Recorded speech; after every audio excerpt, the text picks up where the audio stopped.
Good morning दोस्तों। अनुष्ठान class के यूट्यूब प्लेटफॉर्म में आप सभी का बहुत बहुत स्वागत है। आज से हम सभी स्टार्ट करेंगे साइंस, जो कि यूपीएससी के लिए बहुत ही इम्पोर्टेंट पार्ट है। और साइंस में है हम स्टार्ट करेंगे बायोलॉजी पार्ट को, और आज पढ़ना स्टार्ट करेंगे कोशिका के बारे में। ठीक है, तो सबसे पहले अगर समझें कि कोशिका का हम जिसमें अध्ययन करेंगे उस विज्ञान को हम क्या बोलेंगे? साइटोलॉजी। क्या बोलेंगे? साइटोलॉजी। साइटोलॉजी को अगर दो पार्ट में डिवाइड कर दें तो आप देखेंगे साइटोलॉजी दो शब्दों से मिलकर बना हुआ है। पहला है साइटो और दूसरा है लॉजी।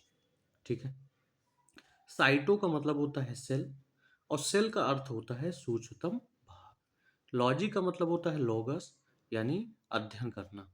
अगर सूक्ष्म भाग के बारे में हम अध्ययन करें तो उसी को क्या कहते हैं? उसी को हम बोलते हैं कोशिका। ठीक है, अब शरीर, अगर एक मानव के पूरे शरीर की बात करें और मानव के पूरे शरीर के अलग अलग पार्ट को अलग कर दिया जाए तो आप देखेंगे कि मानव शरीर में अलग अलग शारीरिक तंत्र होते हैं, जैसे उत्सर्जन तंत्र, जनन तंत्र। ठीक है, तो ये सारे अलग अलग तंत्र होते हैं। ठीक है, अब शारीरिक तंत्र को भी अलग कर दिया जाए तो जो अलग अलग पार्ट आपको किडनी, मूत्राशय, फेफड़े, हृदय, ये सब आपको दिखाई देंगे, ये सब अंग में आते हैं। ठीक है, अब अंग को भी छोटे छोटे पार्ट में डिवाइड कर दिया जाए तो अंग को डिवाइड करने पर क्या बनता है? ऊतक। छोटे छोटे ऊतक मिलेंगे जिन्हें उपकला भी कहते हैं। और जब ऊतक के भी छोटे छोटे पार्ट कर दिया जाए तो उसका जो सूक्ष्मतम पार्ट होगा कोशिका होगा। यानी कोशिका जो होगा अविभाज्य पार्ट होगा, यानी कोशिका को अब छोटे छोटे पार्ट में डिवाइड नहीं किया जा सकता।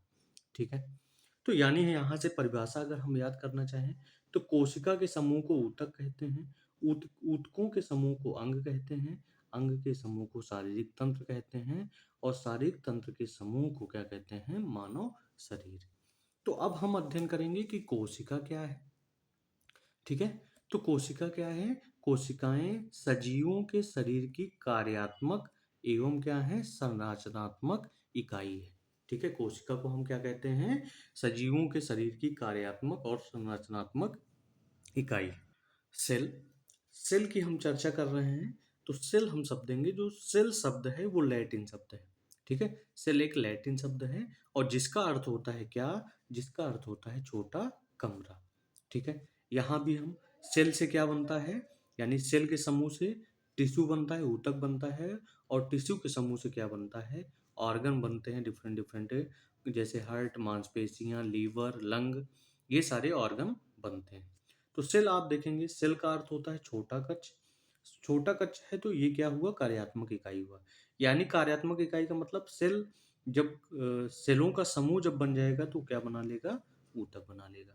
ठीक है, अब संरचनात्मक इकाई देखें हम किस प्रकार से होती है।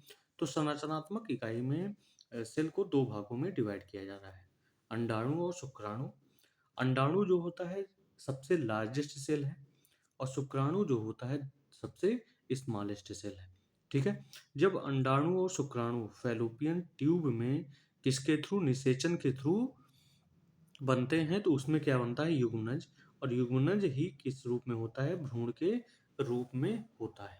ठीक है, इस तरह हम कह सकते हैं कि सेल जो है, कोशिका जो है, वो संरचनात्मक इकाई है, क्योंकि यह एक संरचना का क्या करती है? निर्माण करती है। ठीक है, अब देखेंगे प्रोकैरियोटिक। प्रोकैरियोटिक सेल में क्या है? तो प्रोकैरियोटिक सेल को हम क्या बोलते हैं? आदिम कोशिका कहते हैं। ठीक है, और यह अविकसित होता है, यानी प्रारंभिक में जो कोशिकाएं बनती हैं उन्हें प्रोकैरियोटिक सेल कहते हैं। यूकैरियोटिक सेल में आता है जीव जंतु। ठीक है, और यूकैरियोटिक क्या होता है? सुविकसित होता है। ठीक है, अब हम पढ़ेंगे कि सेल की खोज का इतिहास क्या है, सेल की खोज किस प्रकार से हुई थी, इन सब के बारे में अध्ययन करेंगे। अब सेल की खोज के बारे में समझें तो सेल का जो सबसे पहले खोज हुआ था 1665 में हुआ था, और किसने किया था? रॉबर्ट हुक ने। ठीक है, हुक ने बनाया सेल। ठीक है, तो हुक ने इस सेल का खोज कहाँ से किया था? तो इस सेल का खोज कार्क के अंदर किया था, और कार्क के अंदर जो मधुमक्खी के छत्ते जैसी संरचना देखी, उसी को उन्होंने क्या कहा, कोशिका भित्ति नाम दिया था। ठीक है। और इस कार्क के अंदर जो मधुमक्खी के छत्ते जैसी संरचना देखी, इसका वर्णन उनकी बुक, रॉबर्ट हुक की बुक माइक्रोग्राफिया में किया गया है। और माइक्रोग्राफिया में जो कोशिका सबसे पहले खोजी गई थी, किस प्रकार की कोशिका थी, मृत कोशिका थी, मरी हुई कोशिका थी। ठीक है। और कोशिका की संरचना आप यहाँ पे देख रहे हैं किस प्रकार से बना है। ठीक है। तो ये कोशिका कार्क के अंदर मधुमक्खी छत्ते जैसी संरचना है। ठीक है। अब हम बात करेंगे जीवित कोशिका में कोशिका की सर्वप्रथम खोज कब हुई थी। ठीक है। तो जीवित कोशिका में कोशिका की जो सर्वप्रथम खोज हुई थी, वो हुई थी 1674 में। यानी 1665 में रॉबर्ट हुक ने किया, और 1674 में एंटोनी वान लीवेनहॉक ने दांत की खुरचनी, ठीक है, और सड़ी हुई प्याज के अंदर से प्राप्त जीवाणु में एंटोनियो वान लीवेनहॉक ने कोशिका अ, खोजा था। और कब खोजा था, 1674 में। ठीक है। अब इसके बाद आ जाता है कि 1674 के बाद 1831 में रॉबर्ट ब्राउन ने आर्किड पौधों की जड़ों की कोशिका में क्या किया, केंद्रक की खोज किया। इसी कोशिका में ही केंद्रक की खोज किया गया। ठीक है। अब बात करें सेल थ्योरी, तो सबसे पहले हम देखेंगे कि सेल थ्योरी दिया किसने था। तो सेल थ्योरी दिया गया था स्लाइडन और स्वान द्वारा। स्लाइड स्लाइड कर रहे हैं, तो स्लाइडन किससे संबंधित थे, एक बॉटनिस्ट थे, वनस्पति विज्ञान वैज्ञानिक थे। ठीक है। स्वान जो थे जूलॉजिस्ट थे। और ये दोनों व्यक्ति कहाँ के हैं, स्लाइडन और स्वान दोनों कहाँ के हैं, जर्मन के हैं। ठीक है। इन्होंने साइटोलॉजी की खोज की, और इनकी जो, इन दोनों की जो कंबाइन बुक थी, उस बुक का नाम भी साइटोलॉजी थी। ठीक। अब देखेंगे सेल थ्योरी क्या है। तो सेल थ्योरी क्या है, आइए उसके बारे में पढ़ते हैं। सेल थ्योरी में पहला अगर पॉइंट देखें कि सभी सजीवों के शरीर का जो निर्माण होता है, किसके द्वारा होता है, कोशिकाओं द्वारा होता है। सेल थ्योरी में ये बताया गया कि जितने भी सजीव चीजें हैं, उन सबका निर्माण कोशिका से हुआ है। और दूसरा पॉइंट ये बताया कि कोशिकाएं जो हैं, एक या एक से अधिक प्रकार की हो सकती हैं। ठीक है। दूसरा देखिए, प्रत्येक कोशिका क्या होती है, स्वतंत्र होती है, किंतु सभी मिलकर किसी कार्य को करते हैं। ठीक है। और प्रत्येक कोशिका में क्या होता है, केंद्रक होता है। यही है क्या, सेल थ्योरी। यानी सेल थ्योरी में क्या बताया गया कि सभी सजीवों के शरीर का निर्माण कोशिका से हुआ है। कोशिका एक से एक या अधिक हो सकती हैं, कोशिका स्वतंत्र होती हैं, और सभी साथ में मिलकर काम करती हैं। और साथ में प्रत्येक कोशिका में क्या होता है, केंद्रक होता है। ठीक है। अब बात आती है कि ये सेल थ्योरी दी कब गई। तो 1831 में जैसे ही केंद्रक की खोज हुई, 1838 और 39 में सेल थ्योरी अ, आपको दिया गया। ठीक है। अब हम समझेंगे कि कोशिका के प्रकार कितने होंगे। तो कोशिका दो प्रकार की होगी, एक कोशिकी और बहुकोशिकी। ठीक है। एक कोशिकी में कौन कौन से जीव आते हैं, एक कोशिकी का मतलब जो केवल एक ही प्रकार की कोशिका से मिलकर बनी है, एक कोशिका होती हैं। जैसे जीवाणुओं का माइक्रोप्लाज्मा हो गया, अमीबा हो गया, पैरामीशियम हो गया, क्लैमेडोमोनास हो गया। ये सारे एक कोशिकीय जीव हैं। बहुकोशिकीय जीव में कौन कौन आएंगे, बहुकोशिकीय यानी जिनमें बहुत सारी कोशिका अटैच्ड होती हैं, जुड़ी हुई होती हैं, उनको बहुकोशिकीय कहते हैं। इसमें एग्जाम्पल अगर बात करें, कवक, उच्च, पेड़ पौधे एवं जंतु। अब बात करेंगे आधुनिक कोशिका सिद्धांत क्या है, इसको किसने दिया और कब दिया गया। अब 1838 में साइटोलॉजी यानी कोशिका सिद्धांत देने के बाद 1855 में ही रॉबर्ट विर्चो ने आधुनिक कोशिका सिद्धांत दिया। ठीक है। और रॉबर्ट विर्चो ने ये कहा कि ओमिनस सेलुला ई सेलुला, ठीक है, ये फ्रेंच लैंग्वेज है, जिसके अंतर्गत ये कहा गया कि नई कोशिका की उत्पत्ति हमेशा किससे होगी, पुरानी ही कोशिका से होगी। यानी आधुनिक कोशिका सिद्धांत में ये कहा गया कि नई कोशिका की जो उत्पत्ति है, वो किससे हुई है, पुरानी कोशिका से। ठीक है। अब कोशिका सिद्धांत के अपवाद के बारे में हम देखेंगे। तो कोशिका सिद्धांत का अपवाद किसमें पाया जाता है? विषाणु में पाया जाता है। ठीक है। अब हम पढ़ेंगे छोटी कोशिका कौन सी है, बड़ी कोशिका कौन सी है। ठीक है, सबसे बड़ी कोशिका कौन है, इन सब के बारे में ध्यान से पढ़ेंगे। तो इसको याद करने का एक ट्रिक है कि छोटी माई बस को लात मारती है। छोटी माई क्या करती है? बस को लात मारती है। यानी सबसे छोटी कोशिका जो होगी, ठीक है, वो छोटी कोशिका होगी कौन सी? माइक्रोप्लाज्मा सेप्टिकम। ठीक है, माइक्रोप्लाज्मा सेप्टिकम। माई माई का अर्थ लगा सकते हैं माइक्रोप्लाज्मा सेप्टम, बस। यानी सबसे बड़ी कोशिका। ठीक है, सबसे बड़ी कोशिका किसकी होती है? शुतुरमुर्ग की। लात मारती है, ला का मतलब सबसे लंबी कोशिका कौन सी होगी? तंत्रिका तंत्र होगी। लात, लात से हम लगा सकते हैं लंबी, और कोशिका कौन सी? तंत्रिका तंत्र। ठीक है। मानव की सबसे बड़ी कोशिका अब हम समझेंगे। मानव की सबसे बड़ी कोशिका अंडाणु होता है, जिसे ओवम कहा जाता है। और मानव की सबसे छोटी कोशिका क्या होती है? स्पर्म होती है। ठीक है। अब कोशिका का निर्माण हम समझेंगे। तो आप देखेंगे कोशिका का चित्र आप देख रहे हैं, जो कि प्लांट सेल का है। ठीक है, यानी पौधों की कोशिका है, और दूसरी तरफ एनिमल यानी जंतु कोशिका बनाई गई है। ठीक है। तो ये वाला आप देखेंगे प्लांट सेल है, जिसमें ये बाहरी आवरण जो है कोशिका भित्ति है, और बीच में यहाँ पे क्या है? केंद्रक है। ठीक है। और केंद्रक को क्या कहते हैं? सेंट्रल रूम भी कह सकते हैं, या कोशिका का मस्तिष्क कहा जाता है। ठीक है। और कोशिका भित्ति के अंदर ये आप जो संरचनाएं देख रहे हैं अंदर में, ये है कोशिका झिल्ली। इसको हम अंदर क्या कहते हैं? कोशिका झिल्ली कहते हैं। और ये क्या है? एनिमल सेल है, जंतु कोशिका है। ठीक है। अब हम देखेंगे कि सेल मेम्ब्रेन क्या है। सेल मेम्ब्रेन का दूसरा नाम प्लाज्मा झिल्ली है, या सेल मेम्ब्रेन को प्लाज्मा मेम्ब्रेन भी कहा जाता है। सेल मेम्ब्रेन को हम क्या कह सकते हैं? सेल मेम्ब्रेन जो होता है कस्टम इंस्पेक्टर ऑफ सेल होता है।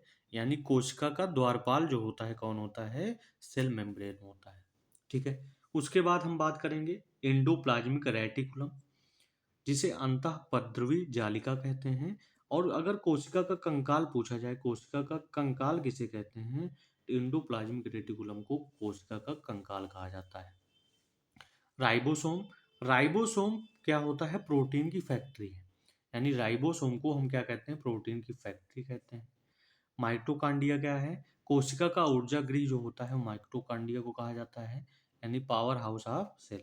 अब लवक की बात करें, तो लवक में क्लोरोप्लास्ट आता है। ठीक है। तो क्लोरोप्लास्ट को कोशिका का रसोई घर कहा जाता है। और लवक दो प्रकार के होते हैं, वर्णी लवक और अवर्णी लवक। अब बात करेंगे रिक्तिका की। रिक्तिका जो है प्लांट और एनिमल दोनों सेल में पाया जाता है, यानी पौधे और जंतु दोनों कोशिका में पाया जाता है। और रिक्तिका को कोशिका का क्या कहते हैं? सफाई कर्मी कहते हैं। लाइसोसोम, लाइसोसोम को एटम बम भी बोला जाता है। आत्महत्या की थैली भी बोला जाता है, या पाचन की थैली बोली जाती है। ठीक है। गॉल्जी काय, गॉल्जी काय को क्या बोलते हैं? कोशिका का सचिव या ट्रैफिक पुलिस बोला जाता है। गॉल्जी काय को क्या बोला जाता है? कोशिका का सचिव या ट्रैफिक पुलिस। आपने ये देख लिया कि कौन कौन से टर्म आते हैं। लाइसोसोम, राइबोसोम, रिक्तिका, ये सब चीज़ें के बारे में पढ़ लिया गया है। अब हम कोशिका की संरचना के बारे में विस्तृत अध्ययन करेंगे। तो कोशिका की संरचना में हम देखेंगे कोशिका की जो संरचना होती है, कोशिका भित्ति, जीवद्रव और रिक्तिका से मिलकर बनी होती है। ठीक है। तो जीवद्रव को भी दो भागों में बांटा गया है, कोशिका द्रव और केंद्रक द्रव। यानी कोशिका द्रव और केंद्रक द्रव के दोनों अगर मिल जाएं तो उनको क्या बोलते हैं? जीवद्रव्य बोलते हैं। कोशिका द्रव्य में हम बात करेंगे माइटोकांड्रिया, राइबोसोम अंतःपद्रवी जालिका, लाइसोसोम गाल्जी काय, लवक और तारक काय, जो कोशिका के द्रव्य के अंदर कोशिका द्रव्य इसमें पाया जाता है। केंद्रक द्रव्य, केंद्रक द्रव्य के अंतर्गत दो चीजें आती हैं, केंद्रक झिल्ली और केंद्रक द्रव्य। ठीक है। केंद्रक द्रव्य में केंद्रिका और क्रोमैटिन जाल के बारे में हम पढ़ेंगे। ठीक है। अब आइए हम ध्यान से चीजों को विस्तृत तरीके से अच्छे से अध्ययन करें। ठीक है। अब हम पढ़ेंगे कोशिका भित्ति के बारे में। कोशिका भित्ति को सेल वॉल कहा जाता है, और कोशिका भित्ति कैसी होती है? पारगम्य होती है। और कैसे घटक होते हैं? निर्जीव घटक होते हैं। ठीक है। तो कोशिका भित्ति आप देखेंगे कि कोशिका का आवरण जो होता है, कोशिका का आवरण ही कोशिका भित्ति कहलाता है, जो कैसा होता है? दृढ़ होता है या रिजिड होता है। इसे दृढ़ भित्ति भी कहते हैं। ठीक है। कोशिका भित्ति का जो कार्य होता है वो सुरक्षा कवच यानी सुरक्षा बनाता है, और कोशिका को फटने से बचाती है। कौन? कोशिका भित्ति। ठीक है। कोशिका भित्ति में जो सेल वॉल का श्रवण होता है किससे ही होता है? कोशिका से होता है। अब हम कोशिका भित्ति अब देखेंगे कौन कौन से कोशिका में किस पदार्थ से मिलकर बनी होती है। सैक पाजी, एक फार्मूला है सैक पाजी। सैक का मतलब है, सै का मतलब शैवाल, का मतलब है कवक, पा का मतलब है पादप, और जी का मतलब है जीवाणु। ठीक है। साथ में आप सबसे पहले विशेषता ही देख लीजिए कि कोशिका भित्ति का निश्चित आकार होता है। ठीक है। यहाँ पे कोशिका भित्ति बनाई गई है, और कोशिका भित्ति के मध्य दो अंतरों के बीच आप देखेंगे मध्य संस्तर बना है, और मध्य संस्तर हमेशा कैल्शियम और मैग्नीशियम का बना होता है, जिसे पेक्टेड लवण कहा जाता है। इन्हें हम क्या कहेंगे? पेक्टेड लवण। अब सैकपाजी में हम देखें कि शैवाल और पादप जो होता है, उनकी जो कोशिका भित्ति बनी होती है, किसकी बनी होती है? सेलुलोज की बनी होती है, जिसे पॉलीसैकेराइड कहा जाता है। ठीक है। जिसे पॉलीसैकेराइड कहा जाता है। और जो कवक और जीवाणु है, उन दोनों की भित्ति जो बनी होती है काइटिन की बनी होती है, जिसे काइटिन को भी पॉलीसैकेराइड बोला जाता है। ठीक है। और जीवाणु का जो बना होता है वो पेप्टिडोग्लाइका द्वारा बना होता है जीवाणु के शरीर। ठीक है। और शैवाल में पेक्टिन और सुबेरिन भी पाया जाता है। तीसरा गुण है कि जंतु कोशिका में कोशिका भित्ति नहीं पाई जाती है। यानी अगर जंतु कोशिका की बात करें तो जंतु कोशिका में कोशिका भित्ति नहीं पाई जाती है। और जब हम इसमें संस्तर की बात करते हैं तो इसमें दो संस्तर होता है, प्राथमिक संस्तर और द्वितीयक संस्तर। प्राथमिक संस्तर हमेशा सेलुलोज का बना होगा। द्वितीयक संस्तर हमेशा लिग्निन का मोटा स्तर होता है। ठीक है। अब हम देखेंगे कोशिका झिल्ली क्या है, और कोशिका के झिल्ली के बारे में हम समझेंगे कि क्या चीज़ें हमें कोशिका झिल्ली में इम्पॉर्टेंट है और क्या हमें पढ़ना है। ठीक है। पहली चीज, कोशिका झिल्ली को चयनात्मक पारगम झिल्ली कहते हैं। ठीक है। चयनात्मक मतलब यह पदार्थों का चयन करती है कि कौन सा पदार्थ भीतर ले जाना है, कौन सा पदार्थ नहीं ले जाना है। दूसरा, कोशिका झिल्ली को ही वर्णात्मक पारगम झिल्ली कहा जाता है, यानी इसे हम वर्णात्मक पारगम झिल्ली भी कहते हैं। अंग्रेजी में अगर हम नाम देखें तो इसका अन्य नाम सेल मेम्ब्रेन है, प्लाज्मा मेम्ब्रेन है, या लेमा बोला जाता है। बायोलॉजिकल मेम्ब्रेन भी कोशिका झिल्ली को कहा जाता है। ठीक है। कोशिका झिल्ली की अगर विशेषता देखें तो कोशिका झिल्ली लचीली संरचना होती है। ठीक है। अगर हम कोशिका झिल्ली की बात करें, कोशिका झिल्ली किन पदार्थों से मिलकर बना होता है, तो कोशिका झिल्ली हमेशा प्रोटीन और लिपिड से बना होगा। किससे बना होगा? प्रोटीन और लिपिड से बना होगा। ठीक है। इंपॉर्टेंट पॉइंट में हम देखें कि जीवित और अर्धपारगम झिल्ली ठीक है, जीवित और अर्धपारगम झिल्ली जो होती है उसकी जो खोज किया गया था 1885 में कार्ल नेगली और सी क्रैमर द्वारा इस कोशिका झिल्ली की खोज की गई थी, जिसे जीवित और अर्धपारगम झिल्ली भी कहा जाता है। अब बात करें यूनिट मेम्ब्रेन, जो मॉडल प्रस्तुत किया गया था कोशिका झिल्ली के लिए ही यूनिट मेम्ब्रेन मॉडल प्रस्तुत किया गया था, और वह प्रस्तुत किसके द्वारा किया गया था? रॉबर्टसन द्वारा। ठीक है। कोशिका झिल्ली का कार्य क्या है? कोशिका झिल्ली का कार्य है सक्रिय आवागमन करना। लेकिन सक्रिय आवागमन किस पदार्थ का करेगा? तो प्लाज्मोडेस्मेटो का वो क्या करेगा? सक्रिय आवागमन करेगा, जिसमें छोटे कण भी होते हैं, यानी ये छोटे कणों का भी परिवहन करता है, जैसे ग्लूकोज, अमीनो अम्ल, सक्रिय परिवहन। ठीक है। और ये सक्रिय जो आवागमन होता है वो परासरण की क्रिया के द्वारा भी होती है और विसरण की क्रिया द्वारा भी होती है। ठीक है। साथ में कोशिका झिल्ली में पारगम्यता का क्या पाया जाता है? गुण पाया जाता है। ठीक है। यानी एक पदार्थ दूसरे ओर आसानी से जा सकता है। अब पारगम्यता पदार्थ में दो चीजें होंगी, वसा और प्रोटीन का क्या होता है, परिवहन होता है। ठीक है, वसा में क्या जाएगा, फास्फोलिपिड का परिवहन होगा। और प्रोटीन, अब यहाँ पे देखेंगे हम संस्तर देखेंगे, कोशिका झिल्ली का संस्तर किस प्रकार का बना होता है। तो कोशिका झिल्ली में ही फ्लूइड मोजाइक मॉडल दिया गया था, जिसे दिया गया था सिंगर व निकोलसन ने। ठीक है, इसमें क्या होती है, ये जो पार्ट आप देख रहे हैं इसमें लिपिड की दोहरी परत होती है। यानी लिपिड की एक परत नहीं होगी, दोहरी परत होगी, दो परत इसमें लिपिड के होंगे। ठीक है, अब इसमें बड़े अणु के बारे में देखें तो बड़े अणु को हम एक्सोसाइटोसिस, कोशिका भक्षण या कोशिका पायन के नाम से जानते हैं।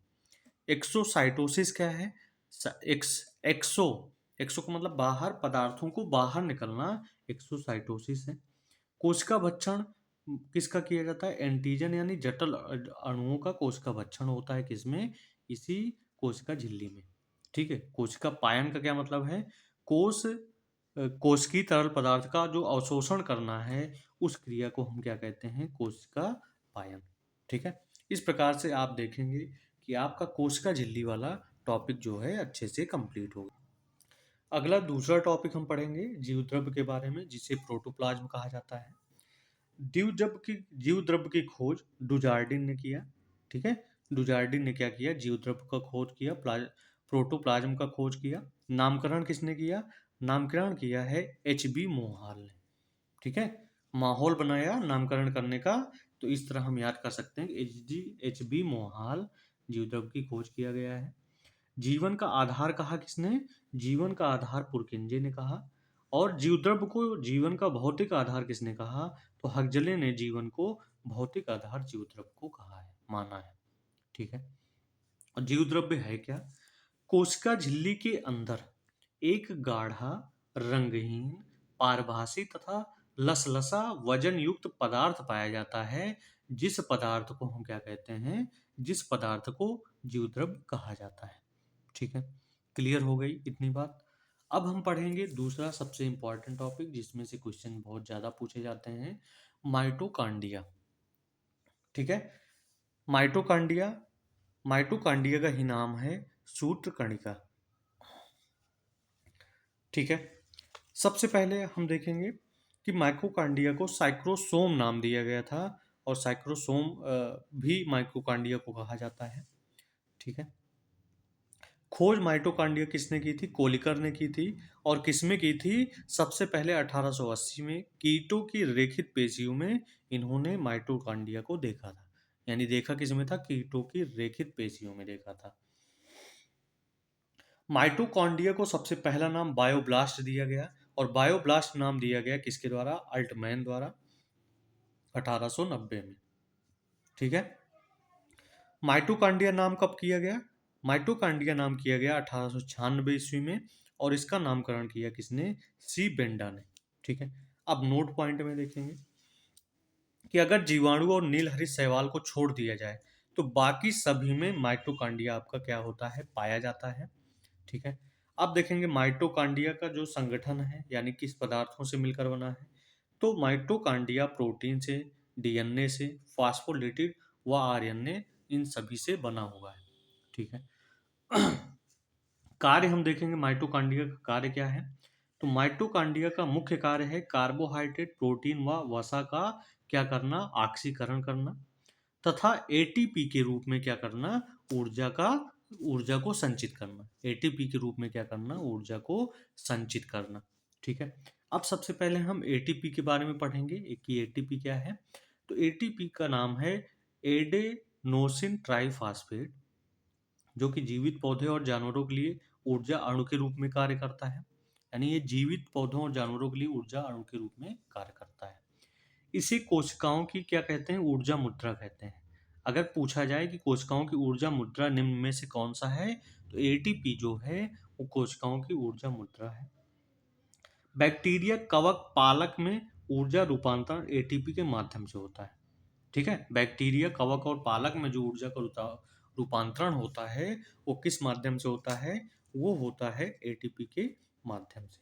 ठीक है, साथ में आप देखेंगे माइटोकॉन्ड्रिया में ही एटीपी का निर्माण होता है, ऊर्जा रूपांतरण होता है, इसलिए माइटोकॉन्ड्रिया को हम पावर ऑफ सेल कहते हैं। ठीक है। अब यहाँ पे हम संरचना देखेंगे माइटोकॉन्ड्रिया में।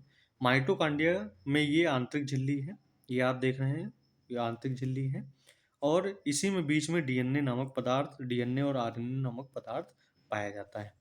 अब इसी में हम देखेंगे कि के अंदर किस्टी जैसी यानी अंगुली नुमा जो उभार पाया जाता है इसी में, उसी को हम क्या कहते हैं, क्रिस्टी कहते हैं। क्या कहते हैं, क्रिस्टी। आगे हम डिटेल से अध्ययन देखें माइटोकॉन्ड्रिया में, तो माइटोकॉन्ड्रिया को फ्लेमिंग ने फिला कहा। माइटोकॉन्ड्रिया को ही फ्लेमिंग ने क्या कहा, फिला कहा। सीके विट्ज ने माइटोकॉन्ड्रिया को क्या कहा, कोशिका का शक्ति गृह यानी पावर ऑफ सेल जो कहा गया था, वो कुछ वैज्ञानिक द्वारा कहा गया था, सीके विट्ज द्वारा कहा गया था। ठीक है।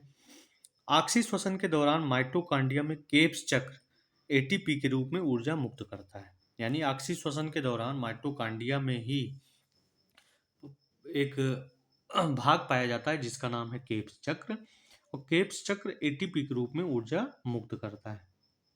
और केप्स चक्र में कितने एटीपी बनते हैं, 34 एटीपी का निर्माण जो होता है किसमें होता है, केप्स चक्र में होता है। यानी 1 एटीपी कितने किलो कैलोरी ऊर्जा मुक्त करती है, तो 8.15 किलो कैलोरी ऊर्जा एक एटीपी द्वारा मुक्त होता है। ठीक है।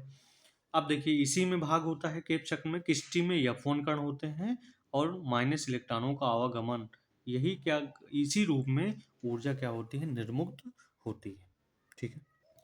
आगे नोट पॉइंट में हम देखें, तो नोट पॉइंट में हम देखेंगे कि आरबीसी में माइटोकॉन्ड्रिया क्या होती है, अनुपस्थित होती है, यानी माइटोकॉन्ड्रिया आरबीसी में नहीं पाई जाती है।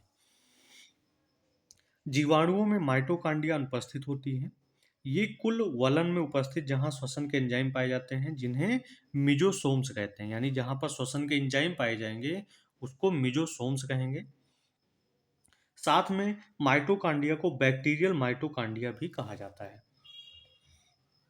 यानी जीवाणुओं में जो माइटोकॉन्ड्रिया होता है उसे बैक्टीरियल माइटोकॉन्ड्रिया कहते हैं। ठीक है। इस तरह से आपका जो माइटोकॉन्ड्रिया वाला टॉपिक था वो भी अच्छे से कंप्लीट हो गया है। अब हम पढ़ेंगे नेक्स्ट टॉपिक। अगला टॉपिक है राइबोसोम। राइबोसोम को पहले पैलाडिक कण भी बोला जाता है। ठीक है, क्योंकि इसकी खोज किया था पैलाडे ने। ठीक है। और राइबोसोम एक आणविक मशीन है। ठीक है, ये कणों के रूप में पाया जाता है तो इसलिए इसको आणविक मशीन कहते हैं। ठीक है।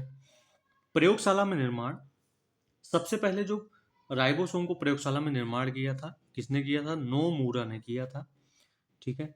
राइबोसोम जो होता है प्रोकैरियोटिक और एवं यूकैरियोटिक दोनों में पाया जाता है, यानी प्रोकैरियोटिक कोश सेल में और यूकैरियोटिक सेल दोनों में पाया जाता है। राइबोसोम का निर्माण किससे होता है, आरएनए एवं प्रोटीन से। ठीक है। साथ में ये प्रोटीन का संश्लेषण एवं रूपांतरण करता है, यानी अगर राइबोसोम के हम कार्य देखें तो ये प्रोटीन का संश्लेषण करता है, साथ में प्रोटीन का स्थानांतरण करेगा। दूसरा कार्य है अंतःप्रद्रवी जालिका व आरएनए के साथ प्रोटीन का निर्माण, यानी प्रोटीन का निर्माण भी करता है किसके द्वारा, अंतःप्रद्रवी जालिका और आरएनए के द्वारा। इसलिए राइबोसोम को क्या कहते हैं, प्रोटीन की फैक्ट्री कहते हैं, क्योंकि राइबोसोम में 70% प्रोटीन का निर्माण होता है। ठीक है। अब राइबोसोम में उपस्थित क्या होगा, तो राइबोसोम में उपस्थित होगा कोशिका द्रव्य RER की सतह पर, यानी राइबोसोम जो होता है कोशिका द्रव्य में पाया जाता है। RER रफ एंडोप्लाज्मिक रेटिकुलम की सतह पर पाया जाएगा, लवक में पाया जाता है और माइटोकॉन्ड्रिया में भी राइबोसोम पाए जाते हैं। ठीक है। अगर हम मैसेंजर आरएनए की बात करें तो मैसेंजर आरएनए अनुक्रम को की जो अध्ययन किया जाता है वो राइबोसोम को पढ़कर ही किया जाता है, यानी यम आरएनए अनुक्रम को राइबोसोम से ही पढ़ा जाता है। ठीक है। अब बात करें कि अगर गुच्छों के रूप में अगर राइबोसोम मिले तो उस राइबोसोम का क्या नाम है, तो गुच्छों के रूप में मिलने वाले राइबोसोम का नाम है पॉलीराइबोसोम, जिसे पॉलीसोम भी कहा जाता है। ठीक है। अब राइबोसोम की इकाई देखें, तो राइबोसोम की जो इकाई होती है, यानी राइबोसोम को मेजर किस में करते हैं, स्वेद वर्ग में मेजर करते हैं जिसे यस कहते हैं। ठीक है। यानी राइबोसोम दो प्रकार का पाया जाएगा, 70S प्रकार का और 80S प्रकार का। 70S प्रकार में भी राइबोसोम की दो उप इकाइयां होती हैं, 50S और 30S, यानी 50 श्वेत वर्ग और 30 श्वेत वर्ग, ये दोनों उप इकाइयां हैं। और दोनों उप इकाइयां जो होती हैं मैग्नीशियम आयन से जुड़ी होती हैं। ठीक है।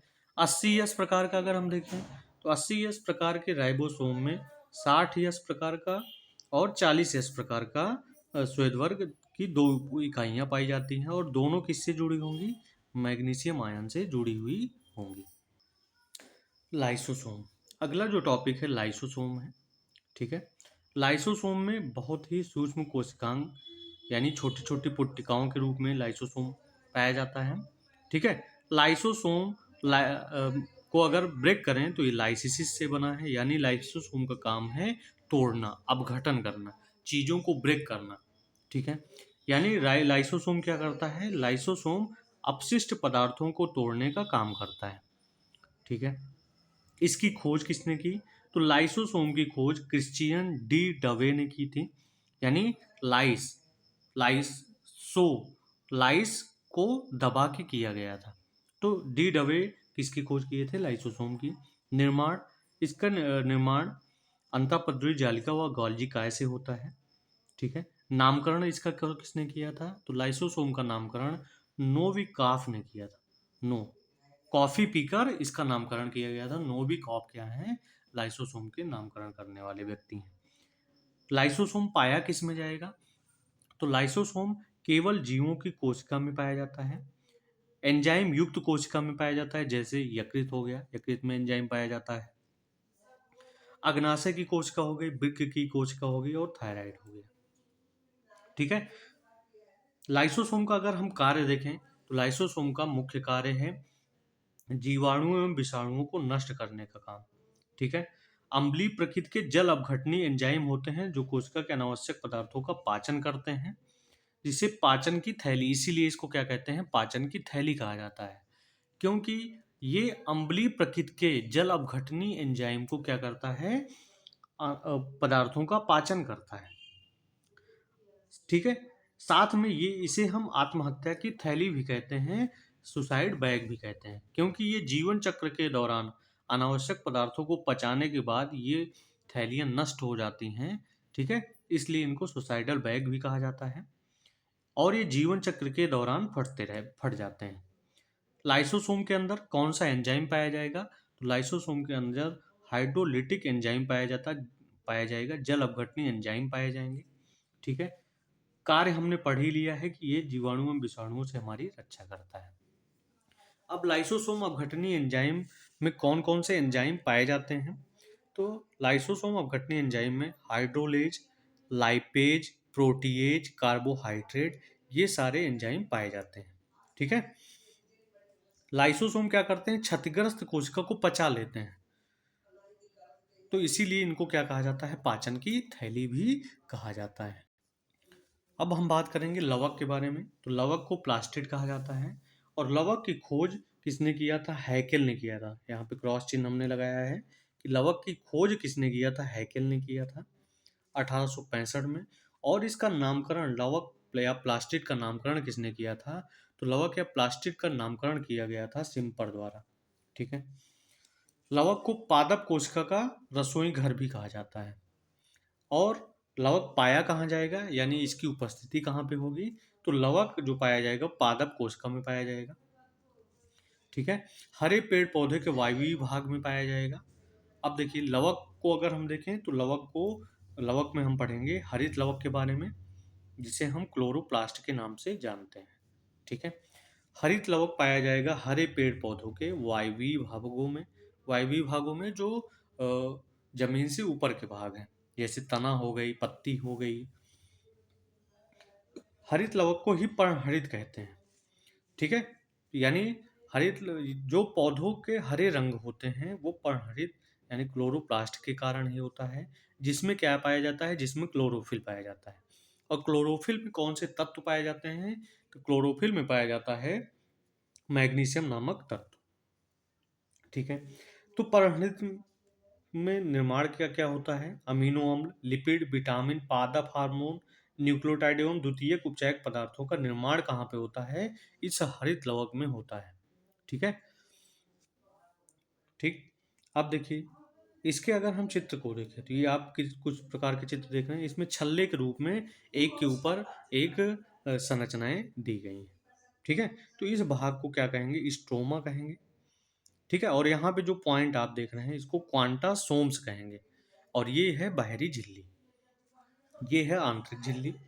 ठीक है, साथ में ये छल्ले के रूप में जो आपकी संरचना देख रही है इसको कहेंगे ग्रेनम। तो स्ट्रोमा क्या करता है?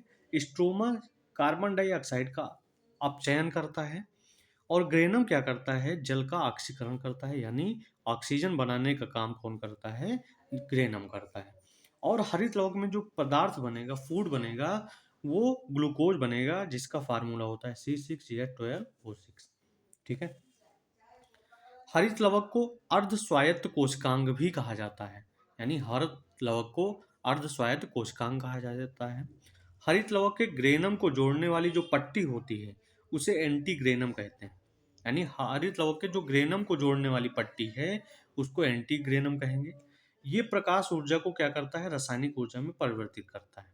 ये क्या करता है? प्रकाश ऊर्जा को रासायनिक ऊर्जा में परिवर्तित करता है।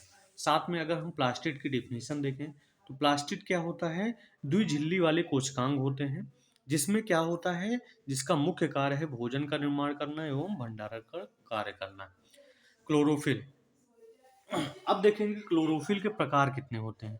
तो क्लोरोफिल के आपके चार प्रकार होंगे: chlorophyll A, chlorophyll B, carotene, xanthophyll. ठीक है, जैंथोफिल ये कहाँ पे होता है? प्लास्टिक में भी अपना डीएनए और राइबोसोम जो होता है वो किस रूप में होता है? जैंथोफिल के फिल में पाया जाता है। क्या पाया जाता है? डीएनए और राइबोसोम। दूसरा प्रकार हम देखें हरित लवक के बाद, वर्णी लवक, जिसे हम क्रोमोप्लास्ट कहते हैं। ठीक है, इसे हम रंगीन प्लास्टिड भी कहते हैं। इसमें पीले व नारंगी वर्णक वाले रंग शामिल होते हैं। पौधों में विभिन्न रंगों का जो मुख्य कारण है वो वर्णी लवक के कारण ही होता है। ये रंगीन होते हैं, फल फूल तथा वायवीय भाग में पाए जाते हैं। ये फल फूल आदि को क्या बनाते हैं? आकर्षक आकर्षक रंग बना प्रदान करते हैं। तीसरा प्रकार हम पढ़ेंगे अवर्णी लवक, ल्यूकोप्लास्ट, श्वेत तथा रंगहीन प्लास्टिड। अवर्णी लवक को श्वेत तथा रंगहीन प्लास्टिड कहा जाता है। यह वह भाग है जहां प्रकाश नहीं पहुंचता है, यानी अगर प्रकाश नहीं पहुंचता है इसका मतलब वहां रंग नहीं होता है। और यह अवर्णी लवक जो होता है यह प्राथमिक अंगक होता है, इसे हम प्राथमिक अंगक कहते हैं। इसका मुख्य कार्य क्या है? अवर्णी लवक का मुख्य कार्य है जड़। इसमें स्टार्च, तेल तथा प्रोटीन संचित होते हैं। ये लवक रंगहीन होते हैं। ये लवक कैसे होते हैं? रंगहीन होते हैं। ये मुख्यतः जड़ों में पाए जाते हैं, क्योंकि जड़ों में प्रकाश नहीं पहुंचता है। ये भोजन संग्रह का क्या करते हैं? कार्य करते हैं। तो इस प्रकार से हमने लवक के बारे में भी डिटेल से अध्ययन कर लिया है।